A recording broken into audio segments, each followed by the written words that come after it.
Pedrinho toma decisão envolvendo segurança do Vasco e afirma que providências serão tomadas. Confusão após o apito final teve cenas lamentáveis e o presidente vascaíno se posicionou. Vitória e confusão.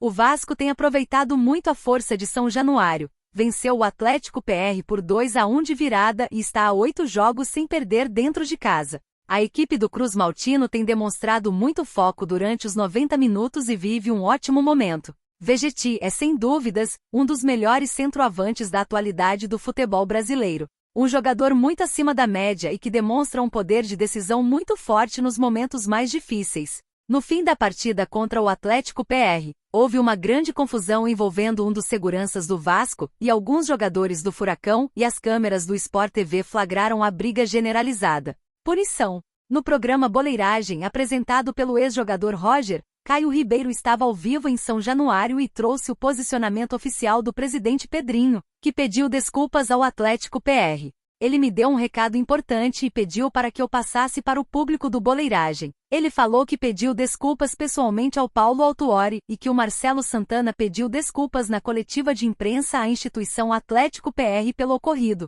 revelou Caio, que continuou. E garantiu que providências serão tomadas. Garantiu que não vai ficar impune, que o papel do segurança é separar e não agredir, como a gente viu nas imagens. E esse é o relato que eu posso dizer, concluiu o comentarista da Globosat.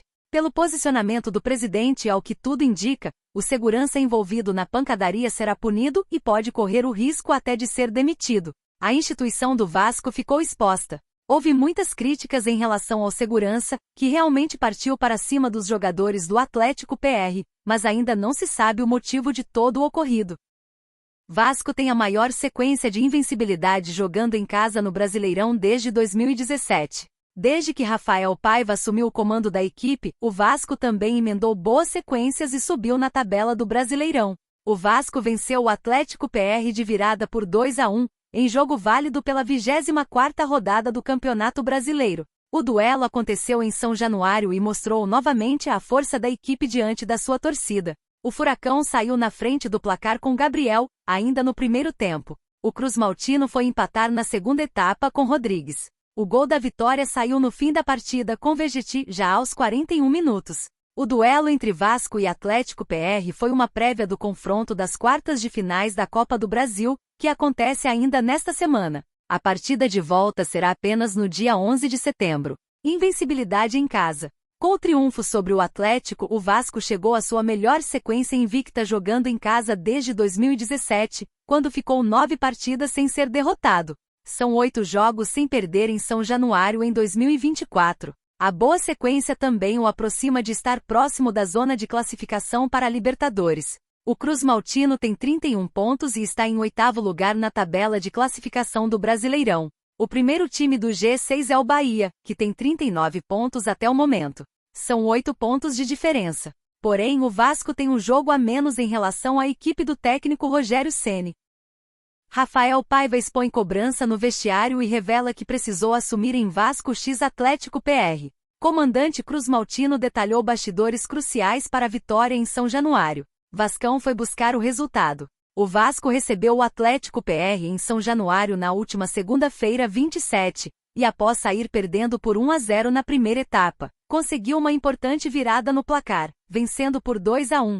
O gol da equipe paranaense saiu logo no início da partida, fato que fez com que Vegetti fizesse um alerta sobre os vacilos da equipe sobre a falta de atenção que tem custado caro na temporada. Entretanto, Vegetti fez o gol da vitória nos minutos finais da partida e Emerson Rodrigues foi quem abriu o marcado, porém, sua atuação foi bastante contestada pela torcida, mesmo balançando as redes. Para o técnico Rafael Paiva, a partida teve alta intensidade e a equipe Cruz Maltina precisou superar um adversário bastante complicado taticamente. Durante a entrevista após a partida, o comandante detalhou os desafios. Jogo de xadrez em São Januário. A gente tentou encontrar o melhor caminho para travar o Atlético PR. Eles tentam quebrar a primeira pressão, colocam mais jogadores dentro, tem jogadores de profundidade. É difícil de encaixar a pressão.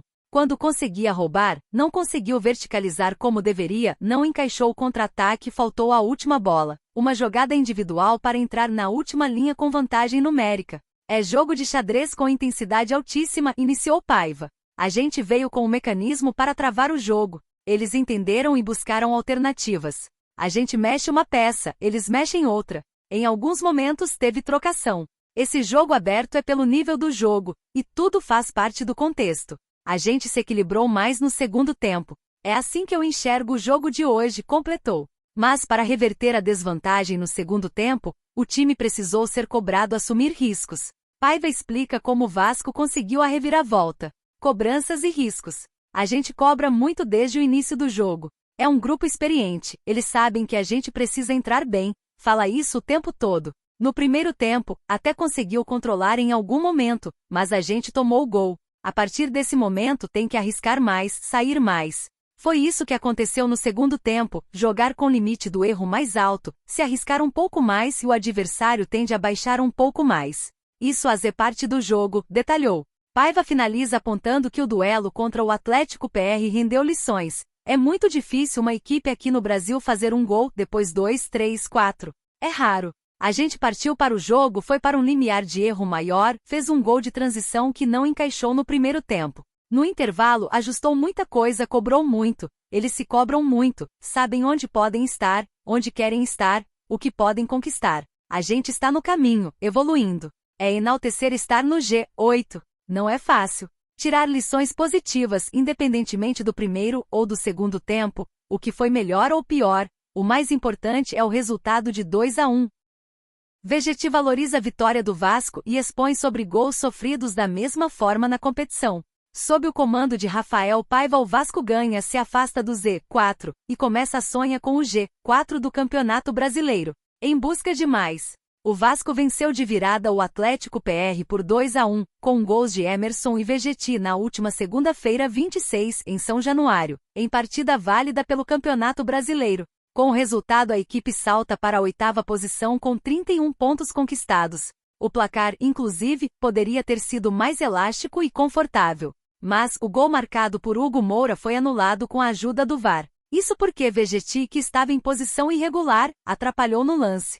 Durante a análise do lance, PC Oliveira concordou com a decisão da arbitragem. Vale destacar, inclusive, que o Gigante da Colina conquistou o resultado mesmo não podendo contar com um dos seus principais jogadores. Isso porque Felipe Coutinho foi diagnosticado com Covid-19, precisando ser afastado para recuperação. Evoluindo em campo. O Cruz Maltino ainda vai enfrentar o Atlético PR pelas quartas de final da Copa do Brasil. Desta forma, a vitória no Brasileiro acaba dando um gás a mais para a partida. Desta forma, o autor do segundo gol, VGT, exaltou o desempenho da equipe e resultado conquistado diante de uma forte equipe. O jogo era muito importante para tudo que vale. Um rival que sempre está na parte de cima da tabela. Vamos reencontrar com eles na quinta-feira. Sabíamos que teríamos que ganhar. Sabemos que não fizemos um bom primeiro tempo, mas melhoramos no segundo tempo. Fizemos o gol, chegamos à virada, mas foi impedimento meu. Mas conseguimos a virada. Temos que comemorar esta vitória contra um rival muito duro. Temos que ser mais inteligentes na quinta-feira, complementou. Mandou a real. VGT ainda analisou e apontou algumas fragilidades do Gigante da Colina durante as partidas, apontando a necessidade de ter mais atenção em alguns momentos. Isso porque o objetivo se prepara para enfrentar a equipe na Copa do Brasil. A gente vem tomando gol no início e fim dos jogos. Se quisermos ficar na parte de cima da tabela, temos que melhorar isso. Estamos trabalhando para melhorar. Vamos pensar agora no jogo de quinta-feira, declarou. Aeroporto abarrotado. Gigante se arma para arrancar Roberto Firmino e garantir dupla com xodó do Vasco. Um dos maiores nomes do futebol europeu quer Firmino e mais um xodó do Vasco juntos para conseguir vencer tudo que vão disputar. Para contextualizar para vocês, Firmino anda em baixa no futebol árabe, por isso ele é cotado para ser contratado por um dos maiores times da Inglaterra, rival direto do Liverpool ao qual ele fez história. Ao lado dele, um dos maiores xodós do Vasco pode chegar com força, isso porque esse craque ex-Vasco tem feito muito sucesso na Europa. Segundo informações do Chelsea está de olho na Arábia Saudita para aumentar seu poder ofensivo. De acordo com o jornal The Telegraph, o clube inglês analisa os nomes de Benzema e Roberto Firmino para reforçar seu ataque, setor visto como carente no atual elenco. Roberto Firmino também foi alvo de boatos nas últimas semanas em relação à saída do Al-Ahly. O brasileiro foi reserva nos seus últimos 8 jogos pelo clube. Ao todo, são 3 gols em 19 partidas pela equipe. O Chelsea busca reforços para o ataque, principalmente após Nico Jackson desfalcar o time para disputar a Copa Africana de Nações. Nkunku, outro nome, sofre com problemas físicos. Os Blues tinham interesse em Ivan Toney, do Brentford, mas o jogador deve permanecer em seu clube até o fim da temporada. Por isso, de acordo com o Gol, outro nome pode pintar ao lado de Firmino. Andrei Santos, revelado pelo Vasco, pode ser um interesse dos Blues. Na atual temporada com o Nottingham Forest, Andrei Santos entrou em campo 2 vezes, uma pela Premier League e uma pela Taça da Liga. Na partida da Premier League, o brasileiro atuou por apenas 7 minutos e seu time foi derrotado por 3-0 pelo Liverpool. Na Taça da Liga, Andrei atuou por 90 minutos, e o Forest saiu de campo com a derrota por 1-0.